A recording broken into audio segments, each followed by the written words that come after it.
We're here on the Get Foxy show once again. This time, we've got Karen Scuilli. Karen, thank you so much for taking the time. You're a busy lady. Well, thank you so much, Terry. I greatly appreciate you reaching out to me and giving me this opportunity to share my story, but also talk about what I'm doing. You bet. Well, Face2Face Healing. This is one heck of a nonprofit, and I've got a little bit of a story on that myself. I'll let you tell the listeners about your journey and why you started Face2Face Healing, and then I'll talk a little bit about why I decided to reach out to you. Okay. So my journey really began, it was in May 16th in 2012. I went to see Dr. Shaken. I was having some issues, and of course, nice to me, I'm a nurse by background, just so that you guys are aware of that. But I did not think I had cancer. So when he called me to tell me that I had cancer, like my world stopped. It was like, oh my gosh, cancer, the C word. And then it was like in my parotid gland, which is like your salivary gland in your cheek.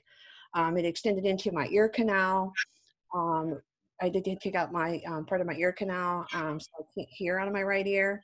They removed my mandible, maxilla, so pretty much everything in the front of my face on the right side they had to remove, and I don't have a lot of function on that side. So it looks like almost like Bell's palsy in a sense. It droops a little bit, and then I'm not really symmetrical. So dealing with all that and having that phone call, I was just like, oh my gosh, now where do I go from here? So my world was turned upside down. And then I just basically, when I was going through all this, for example, like irony of this, being a nurse and then having a trach and not being able to talk. So that was a difficult thing. My mouth was wired shut because they had to remove all, my mandible and my TMJ joint and everything. So my mouth was wired shut for like 6.5 weeks. I had a feeding tube, of course. And so being a woman, it's difficult not to be able to talk, for anybody, but for me, definitely so, and I know a lot of women they're listening to this actually have that. So I wasn't able to contribute to my care. I wasn't able to tell them, hey, you're not doing that correctly, or, in some ways is good, maybe not, in some ways maybe not so bad, but I wasn't able to talk to them and say. So I'm trying to write notes, and in some situations, because of time constraints, I couldn't get all the note done before they had to finish what they were doing. And so it was just very challenging for me, because I was more of like a type A control freak in regards to my life. And so I had to let things go, and it was not easy. So then I just tried to get through the best I could, one day at a time. And trying to, like, my mom did a really good job, because everything had to be blenderized. I couldn't eat anything because being my mouth wired shut, everything was liquid for the longest time. I dropped 80 pounds, which is not the diet I would recommend, but, it happened. And so it just left me challenged in that way. And so here I am. And, when you're in the hospital, they're trying to give you a liquid diet, and they were giving me full liquids. And here I am trying to suck pudding through a straw, which cannot be done. I tried. I really did. So, but, you go through some of these and you look back and you think there's some funny stories on that. It wasn't all, treacherous, but so with all that being said, I just tried to figure out like what I was going to do. And so after, I had my surgeries, I actually had 10 in all. And I had 7 weeks of chemotherapy and 34 rounds of radiation therapy back in the hospital, because I ended up some complications. So it wasn't, an easy thing. And actually all occurred over like a 3-year period. So it was difficult. You go from a life of being independent, being a nurse, having a job, being a single mom, trying to balance all that, in your life. And then here you are, I'm no longer independent. I'm no longer the caregiver. Now I'm the care receiver.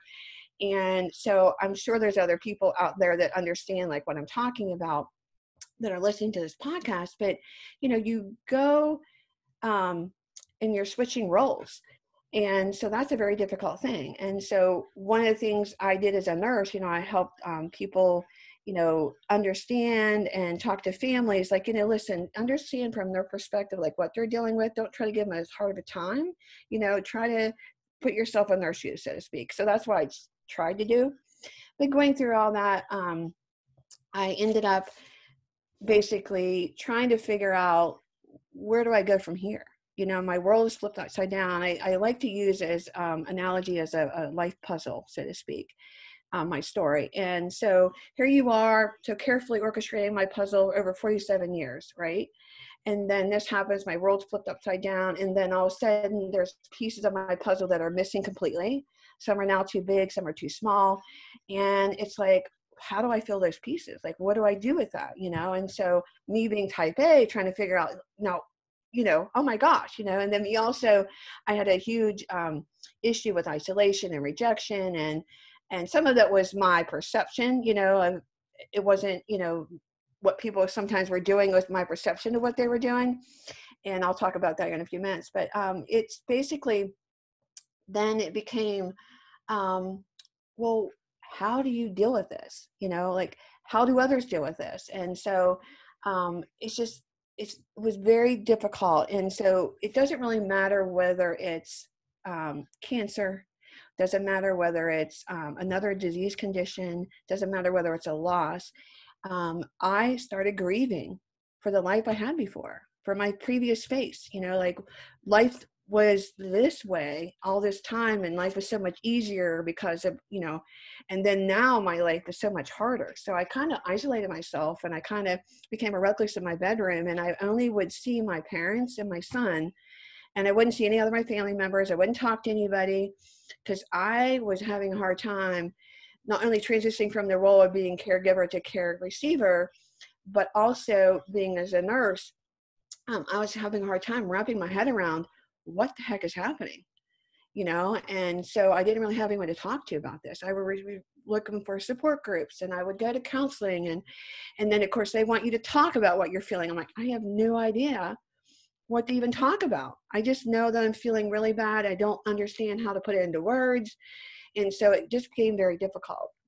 And so I ended up, you know, I kind of pushed my family and supportive friends away and held them, you know, arm's length, because I was tired of trying to explain to them what I was dealing with or what I was going through and trying to do all that. And I was like, you know what, I just don't want to talk about it anymore. So I went through, you know, there's 5 stages of grief for Kluver-Ross, their model. So you have anger, you have depression, you have bargaining, you have there's acceptance at the end, but denial, of course. And you go through all this, and it's like, you know, how do you, and then for me, I went through all 5 stages, sometimes in a matter of hours, and sometimes in a matter of minutes. Like, I'd be really angry, I'm like, I'm okay with this. And then all of a sudden something would happen, and I'd go back into the other stages. And so I think when people think of grief, when it's a loss, it doesn't really matter what the loss is from, that they think that once their grieving process is done, they should be able to move on. Well, that's not necessarily true. I think that it's okay. I think people need to know it's okay that if you're having a bad day one day and something triggers a response to what you went through, to, you know, own that, feel that, and get through that, and recognize that, and then be able to move on. Because if you don't do that and allow yourself to do that, it just creates more issues later down the road.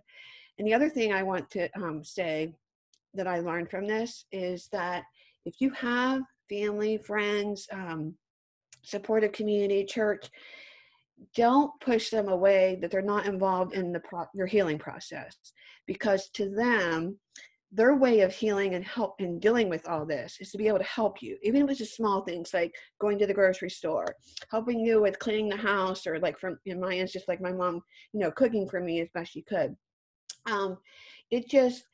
It's so important to know that you're like a rock or a pebble. And when you throw that pebble into water, it's a ripple effect. So it doesn't just happen to you, it happens to your children, it happens to your parents and your brothers and sisters and everyone in your community that cares about you. It happens to them too. So just think about that. Don't push them away, involve them in some ways, and sometimes give them a list of what they can do to help you. Because I found, you know, in retrospect, I wish I had been more, you know, active in that role, because I don't think I would have been as depressed or as isolated, felt as isolated. But so that's the big thing for me is like, you know, having that happen.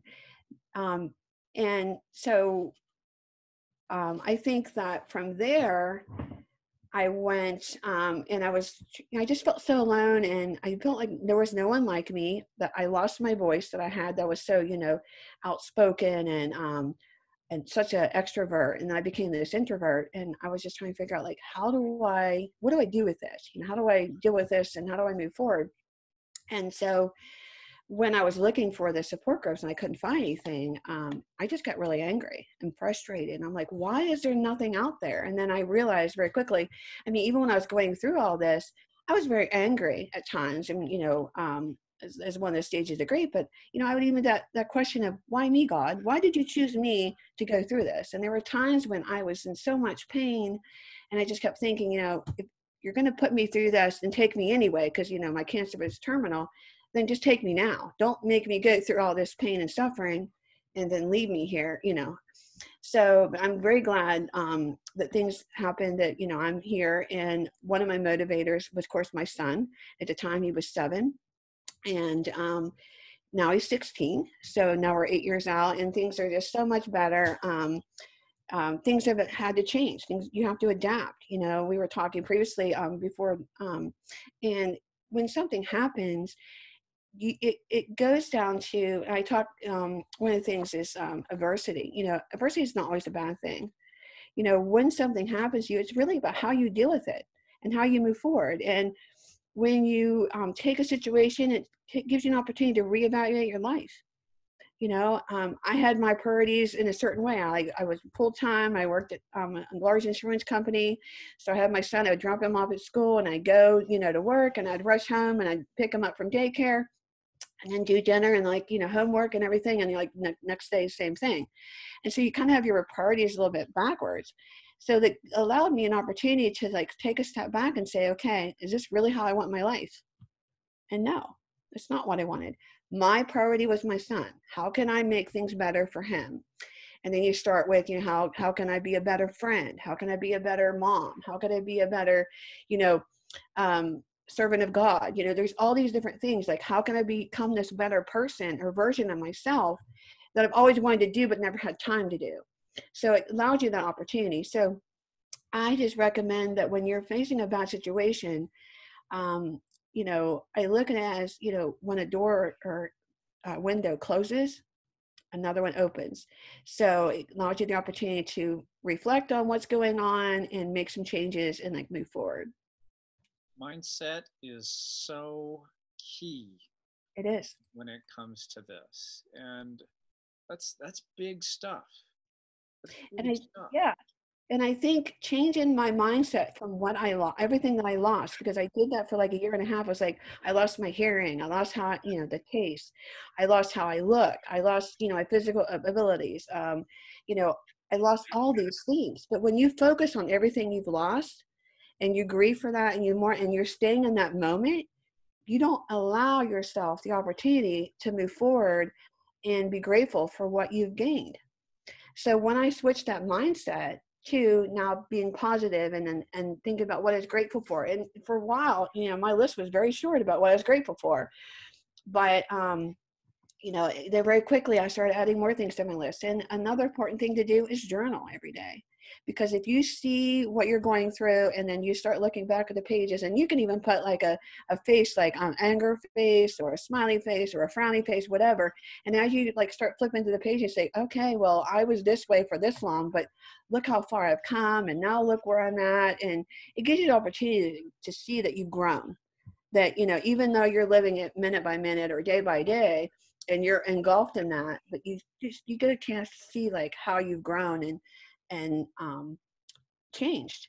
And not all of us have those tools in our toolbox. So sometimes, you're pushing these situations to give you more tools to help either yourself or someone in your family or a friend. In my situation, I love to help people and give back. So I'm taking this opportunity as my new mission to help others, in their new journeys, and talking to caregivers and helping with them, talking to healthcare professionals, like myself, and explain to them, these are some of the things you did really, really well. there's some areas of improvement. And I think that would be great. I know patients would really appreciate, because, if you treat them as a number, then it depersonalizes it. And so, but if you treat them as you care, like I had really good doctors. I had Dr. Shakin and Dr. Vasey, and I had Dr. Raj and Dr. Um, my plastic surgeon, Dr. Schwartz, and Dr. Patouche, and they all helped me rebuild my life, or physically rebuild myself. But emotionally, I was left, out there, trying to figure out how to rebuild my puzzle, so to speak. So you think face-to-face healing was kind of what am I trying to say here? A growth from your effort to heal and come back from your ordeal? Absolutely, because I'm the type of person, like when this all happened to me, what I kept thinking, because I was working, and I went to school. I have my double master's in nursing and healthcare administration, and my goal was to climb up that ladder and do all these different things and make a difference in the world, right? I think we all have that feeling. And then when this happened, like I wasn't able to. And I kept thinking to myself, I'm no longer a functioning member of society. I can't contribute anything because this is all stripped away from me, right? And so when I talked to my doctors, like, what do you recommend? Like, what have other people, what have they done? And they were just like, we don't know. So when I kept searching for support groups, and I go to different ones, like cancer support groups, or like maybe facial palsy support groups or whatever, but they didn't really get it. And they didn't really touch on like what I was feeling. And so when I really, the person I identified with was on TV. It was a commercial. Was a veteran who had an AED explosion and also had a prosthetic arm and leg. And he was saying some of the things I felt. Like, you feel like you're, alone. And you feel like that no one understands what you're going through. And so all these things were resonating with me. And I just kept thinking, I have to do something. So, because I couldn't find anything, and oftentimes nurses are like, okay, well, if you can't find something, and you can't you don't want to reinvent the wheel, so to speak, but if you can't find anything, then, so I started something. I thought, well, the doctors do a great job. They put us all back together, and I don't have anything bad to say about that. But it's dealing with it's being able to adapt to the emotional and physical changes that you occur, like especially with disfigurement. But it's not even just disfigurement. You have the emotional scars. Sometimes they're internal, and you really can't see those, scars.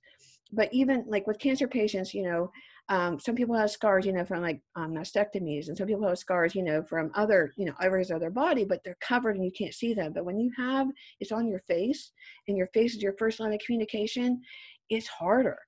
Because you go down the street and people look at you, and I've done a lot of research on this, but it's not uncommon. It's just normal that a person looks at you and they try to figure out the symmetry. That's just what your mind does. That's how we're set up. And so when someone's staring at you, it's not that they're staring at you because you look different, so to speak. They're staring at you trying to figure out, okay, what's different on them? Is it what on their face that, doesn't line up? And so once you realize that, then it makes it a little bit easier, but I've had people and it wasn't okay. It was okay for me because I was more accepting of it. But what really happened or triggered me was when someone did something in front of my son, and I was like, that's not okay. Like he was bullied in school for a little bit because of the way I looked. We would be walking down the street and people would, be either pointing or, whispering, behind my back, or pointing at me like when we were in a restaurant or talking. And so that was not okay. And I just kept thinking, like, what can I do to make it better? So looking for somewhere to go, I couldn't find anything in the United States, let alone Pittsburgh is where I live. And so I reached out to, I did an internet search like we all do, and I found an organization called Let's Face It in the United Kingdom. And so I reached out to the executive director at the time, was Christine Piff. And so we were talking, and, mostly via email because it's long distance. And so when we were discussing, I said, do you know anything in the United States? She said, no. So originally I was like, okay, well, I want to be a sister company to this, and then realized that, it's not just about facial disfigurement, because hers is all about facial cancer. It's really about physical the body too. It's those scars that people have. And sometimes, you have different conditions that cause different scars. And sometimes you have congenital conditions, right? And so it's trying to deal with all that. And me being a nurse, I kept, I did case management as well. I just kept thinking, this has to be open to everybody. It's not just, one-stop shop or, one thing fit into the model. So I just looked at it as, how can I help everybody, so veterans or people from accidents and traumas and burns, those type of things. And how can we let them know that they're more than their faces, they're more than their scars? So that's kind of like how Face2Face started. And it's just being able to look at what people are dealing with and helping them move forward. And it's not, and like we talked about the ripple effect, it's not just the patient, it's the caregivers, it's the healthcare professionals. How can we help them? And our mission is to build support, through a community to around that individual dealing with the disfigurement, and helping them, embrace, who they are, and be able to, provide healing or promote healing, through outreach and resources. And like on our website, having a blog that, people can share their stories of hope and inspiration so someone else can see that. So when I was in my bedroom, when it was dark, that would have been something that would have been really helpful for me to see there's other stories of hope and inspiration to tap into. And being able to have someone to talk to that's been through that journey, and giving them little bits of advice or confidence, or even sometimes just holding their hand or listening to them and letting them express their feelings. Because as I've met with many individuals or even caregivers, they say it's so helpful that you understand what I'm going through, that I don't have to explain, like, because you get it. And it's sometimes that's nice, not to have to, go into whatever you're going through. So it's just, I just love the opportunity to be able to help people. And so this is my way of giving back. Because so if I'm able to help one person, which I've helped many more than that, my journey was worth it, So this is why Face2Face Healing started, is to help individuals, living with disfigurement move forward. And there's right there why I wanted you on this show. Personally, I wish I would have had the resources that you have put together when I was a kid, because I ended up having Bell's palsy when I was 10 years old. And going through that whole ordeal, and of course, scared the hell out of my parents. And, in rural Wyoming, there's not a whole lot of medical help out there, at least back in the 1980s. And it was a scary thing for my parents, for me. And then, of course, starting middle school, there was plenty of bullying that had happened there. So I had to go through all that. And it would have been so amazing to know that there was someone out there that had been through something similar, that had resources. And so I am just so grateful that you are doing what you're doing, Karen, because this is big stuff for folks who have experienced some kind of disfigurement. And having that resource for them is life-changing. Plain and simple. So thank you so much for doing what you're doing. It's good stuff. Well, thank you. I appreciate that. I just feel that, going through this, when you talked about finding your Foxy, if you'd asked me this in the very beginning, I'd be like, I am not Foxy. You know what I mean? My face is different. I felt I was broken. That's the best way to state it. And I felt like I was broken in the sense that I'm no longer Karen. I'm like, you have a vase and now you drop the vase and now it's cracked and it's like this imperfection. That's how I felt. And I was like, being a single mom, like, who's going to love me for me with this imperfection, so to speak. And so there was a lot of time that I just felt like I wasn't worth, that opportunity. And so, and I know that many people that are listening to this probably go through something similar, in the sense that they don't feel like they're worthy, or they don't feel like they're Foxy. And my definition of being Foxy is not just about the physical attributes. It's not the car that you drive. It's not the house you live in. It's not how much money you have. It's not about, the vacations that you go on. It's about who you are and being accepting of who you are, with all the imperfections and flaws. And so once you understand that piece of it, you're untouchable. No one can touch you, not sense. No one can really hurt you or break you. You just realize it took me so long. Like I go back, and when I was working at Highmark and I felt I needed to lose some weight, or I didn't like this or that about myself. And, you go through all these different things that most women do. And I would do anything to go back to that time saying, you're stupid, you should have accepted yourself and owned it, back then more so. It would have been easier. But I think, we all go through that where you have a few more pounds to lose, or you don't like your lips, or, your it's just different things. You always pick everything apart. I don't like my feet, or I like my toes. But I think if there's any message out there that I want to send, is that love yourself. Because what are you saying to other people? When some people come to you for advice, are you giving them the beating that you're giving to yourself? No. You're not telling them anything hateful or mean. You're telling them things to lift them up. Well, do that to yourself. Look in the mirror and tell yourself you're beautiful. Because if you don't do that for yourself, and you don't love yourself, you're never going to be able to let other people in to love you as well for who you are and accept you for who you are. So I think that's my biggest thing that I learned from everything. So I'm sorry for the tears, but yeah. That's fantastic. If people want to find more information about your organization, where do they find the information? So if they want information, they can go to my website.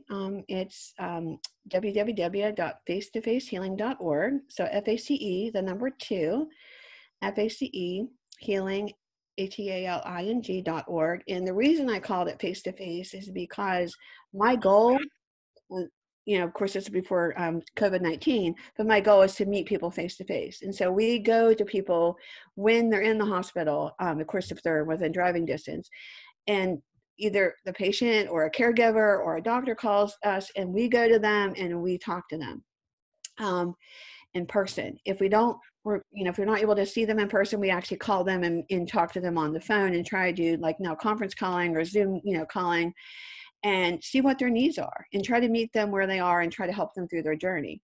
I just want to share one of the projects we actually are working on that I'm very proud of. We did get a grant from the Steve Reinhardt Charitable Foundation, and it was to provide welcome baskets to individuals. And this time going through COVID-19, but talking about Foxy, right? So we want to be able to provide people to feel like they're beautiful.